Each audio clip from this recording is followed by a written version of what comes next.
Hey sports fans, Wade here. I'm going to do a wrap-up video for the fuselage and the strakes before I put the strake skins on, which you can see in the back there. About 6 weeks ago I flipped this bird upright so that I could do a bunch of prerequisite tasks, one of which you can see right off the bat, which was to paint the interior of the remaining parts of the fuselage and also the baggage areas. You can see the guy in back window there. I also kind of repaired some nasty looking perimeter glassing that I did on the fuel sight gauges. Also in this shot you can see that I put the guy in back, gallon back gold standard, wink wink, eyeball vent in, and that connects to a NACA scoop, which I'll show you when I get around to the other side quickly, because I'm trying to get everything wrapped up so that I can actually get the skins over here actually on this bird. So I just again wanted to do a quick video. But right here, which I don't have hooked up yet, I'll do that after the skins are on. That's the video camera feed. I'll have a little video camera here about the size of a postage stamp that'll look down upon the fuel sight gauge. That'll be on each side, and it'll feed into my EFIS, and then I'll be able to just look at video of what I'm showing on the fuel sight gauge. I can look at them somewhat in flight. Mainly they're for ground ops, ground refueling, and then I'll use the video camera to check them out in the air. In a bit I'll show you that I did check out the fuel probes from Nicky Galini, and those checked out fine. Also here, it's kind of set up at a weird angle, but this is the guy in back, gallon back map light. That'll be right up underneath of here. That'll allow it to turn to look into the baggage compartment over on that side, look down on the floor, and then also a little bit better angle if you're actually reading something in the back. In the front here, looks pretty much as it did before, except it's painted. Although I did add this, which is the front baggage dam. That's also on the other side. I'll show you that in a second. But there's also, which I'll show you in a little bit, you'll see a better angle.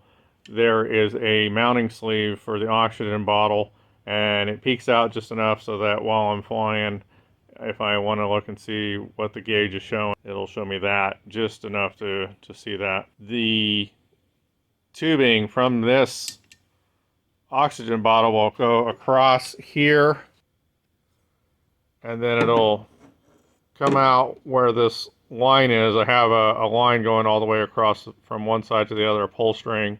I've got more of this blue tubing. Mountain Eye was kind enough to just go ahead and send me 3 feet of tubing, because I'm going to run it from the regulator off of that oxygen bottle into this splitter.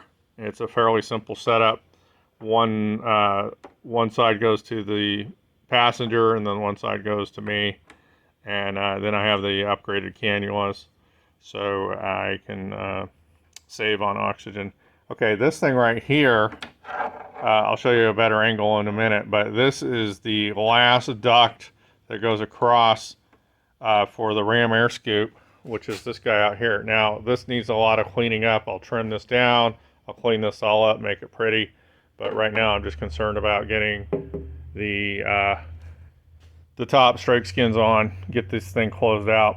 But this is not only a duct, it's dual purposed, so that it feeds into this hole over here that feeds into the internal ductwork for the oil heat system, also the fresh air, but mainly the oil heat.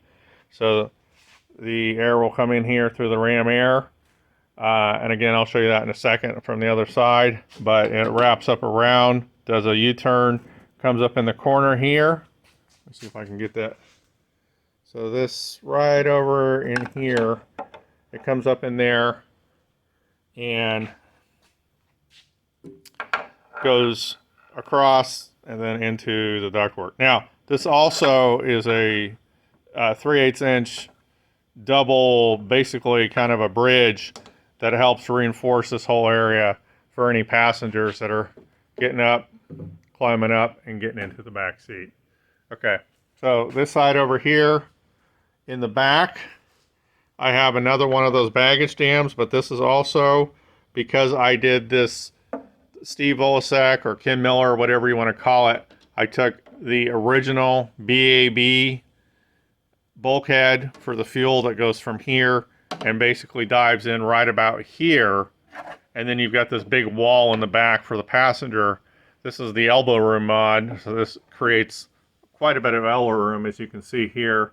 There's about 5 inches from the corner up to here. I sat in here a little bit earlier when I was figuring out where exactly I wanted to do the final install of the map light, and your elbows just naturally go right out into these little flats right here. It's really nice. So we've got the guy in back window here, but this aft dam right here is a little bit of a reinforcement. This is 2 plies on here.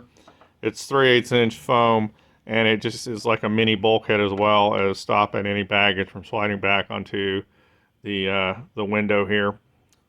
And again, obviously on both sides, I've got those windows installed. Now, over on this side, I also have the camera lead. Again, I'm going to hook that up afterwards. I do have a power wire and a ground wire that goes over here, and there's a little light that's an LED that comes with the new, and I say new, I ordered these things back in 2011 or 12, I think, the Vance Atkinson fuel sight gauges. So both of those have a little bit of an LED that I can flip on whenever I power it up, and then I can see what's going on in there. So I will talk about the fuel probes in a little bit, and if I can lift this up, the control heads for the fuel probes are one on this side and one on the other side. So I put this thing back in here. I guess I probably should have left it open maybe so I could show you guys that. Coming around, I've already talked about the tank and everything inside as far as the Strakes, but something new. I was looking at this outboard area here, and let's see if I can control this. Whoops, nope, not very well. Okay, so it's not pretty in there, but there's a fair amount of space between this area right in here. So as long as I don't put anything that's metallic that's moving around, because this is where the GRT magnetometers are. But as far as putting some, whether it's cleaning supplies when you're on a trip or what have you, I decided that I wanted to, on each side, I wanted to have a door right in here for a hatch that opens up. So this is, y'all have probably seen this, is just typically used on the upper cowling, at least for Long-EZs, for the oil door, and it just flips up like that. So this is pretty even right here. This is as per the install instructions for these things, because I bought them because I just want to buy whatever I can and bolt it on if possible, just to save time. I'm doing enough mods as it is. But so this is spring loaded right here, and per the instructions, it basically has kind of what's a reinforcement or a striker plate for this thing to go up against, which is perfect because then this helps cover up the hinge when I put the, you know, it almost works as a T-hat, but it covers up the hinge when I flocks the cover on, or I'm sorry, the strake skins on. So this will be, I have 2 of these. Originally I bought these to use one on the oil door on the straight, or on the upper cowling, excuse me. But they're a little big, but as far as for right in here, it's not too bad. Yeah, it's a little robust, but these are nice. They're kind of expensive, so I'm just going to go ahead and use them. I've got one for each side. And this little hole right here, I drilled that. There's another one right down in here. And after I get done filming this video, I'll actually just take some wire and pin that down so that when this is curing, you know, there's no force. When I put the skins on, which I'll do in a little bit, you'll note that I put some shot bags on the corner here to hold this down, because otherwise, if I put the skin on, this thing just pops it right up. So inside here, I painted it just a slightly different color just for fun. This is the duct that swoops down for the ram air scoop system. I'll try to see if I can get over here. There we go. This right here is what I call the vapor box. It's got a tab, a vane that comes down, and then a vane that comes up. It makes the air go through like a zigzag.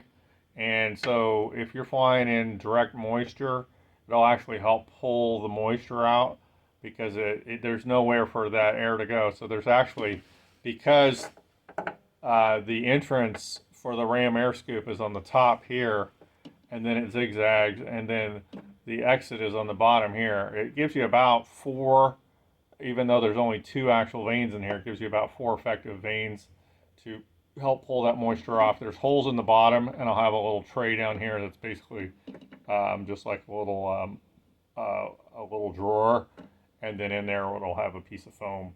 I didn't want to drill out into the bottom of the Strake, so I just went ahead and did that. If need be, and I need the actual vacuum, I will, but for right now, just gonna keep it like that.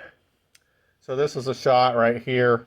Again, this is the Y tube for the oxygen, and then the camera feed for this fuel sight glass, and then right here you have the wires for the LED. Now I'm going to try to get down in here, pull this out. I just thought of it. So this was one of the tasks I had to do, was to mount this screen right here. So this is floxed in, and then also another task was the fuel vents that of course need to be done before you put the top Strake skins on. Now, because I have the Mike Melville cowlings, I went ahead and drilled a hole through this flange. Now I think it was Bernie Sue on his Cozy, he did the same thing, but yeah, I wanted to come out of the corner here, and these go up through as far as the vents. This goes in, enters here, and it crosses over and it exits on the other side. This is actually right here. These are the vents exiting from the right tank. So over on the right Strake baggage area, we have the passenger fresh air vent that goes down. Again, try to get a shot. That goes down right into the external NACA on the bottom, which would actually be if you're looking up, it would be the underside of the Strake, right close to the sidewall. So it's the basic NACA that was in the original plans for the front top of and the center of the apron for the canopy. So I just used the same outline there. Again, this is the passenger map light that will go right in this area right here. And then we have the oxygen bottle mounting sleeve, which is this guy right here. And I haven't completely finished it because I'm going to have a little cap on one side that kind of envelops the front curved part, and then there'll be a couple of Velcro straps that holds that sucker into place. But you can get a good idea here of the right side baggage area. Again, here's the window. And then over on the left side, there's a shot there. And then right on the right outboard Strake, again, we'll have a pocket here. Now on this side, because it's not as sensitive because the magnetometers won't be over here, This is where I plan on keeping like the fuel cup and then all my remove before flight pins, any odds and ends. So if those bounce around and they're metal without any magnetometers on this end, obviously it's not going to matter. I am going to take probably a 2-ply bid here on each side, both the right and the left, and then I'll probably just silicone it to the outside here. That way if I need to remove it, I can, but I don't want any water or any air getting in there and disturbing any items in there, especially on the other side, because that's probably where I'll put my paper towels and some minor cleaning towels and anything like that. I don't want those getting wet. As you can see, I put the top Strake skin cores on. I have to put these shot bags on the end here, otherwise this thing pops right up. That's got a pretty good little spring on that hatch hinge right there.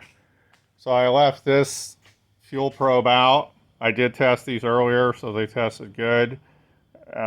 Looking into the control units and watching the flashing lights and following the directions. So I will, talking to Nick Ugolini, I will use some type of container, and I'll go get a little bit of avgas. With the Grand Rapids technology, you can use a 2-point system and it works fine, which means that mode is you just determine what is empty and what is full, and then from there on out, it programs it with the Grand Rapids technology. It's pretty cool. Not to pick on Dynon, but apparently the Dynon is a little bit more fiddly. So I'm going to do that before I actually install these. Now, I had originally planned on installing these before I put the skins on, but because of the way the wires are, there's an internal little actual sensor tube in there, and with this in and the wires just being exactly where they need to be in this conduit, I can't get the little sensor in because it can't, and it would bend this little guy. So which is fine. I'll just put this in afterwards and flux it in like a lot of other people do when they retrofit those. Over on the left side, I have it installed. Oops, wrong way. And you can see that installed there, and then again, I just have the wire channel. And to reiterate, I checked those out with the initial programming earlier, and they were fine. I'll give you a shot of the left strake, and within the next 24 to 48 hours, hopefully these strakes look kind of like this, only they have a ton of weight on them and a ton of duct tape as they're holding down the fluxed panels in place, and then we can move on from there. But just wanted to show you the inside before from here on out you won't see the fuel tanks or the top down view of the baggage area. So that's it. Hey, thanks for watching. Cheers.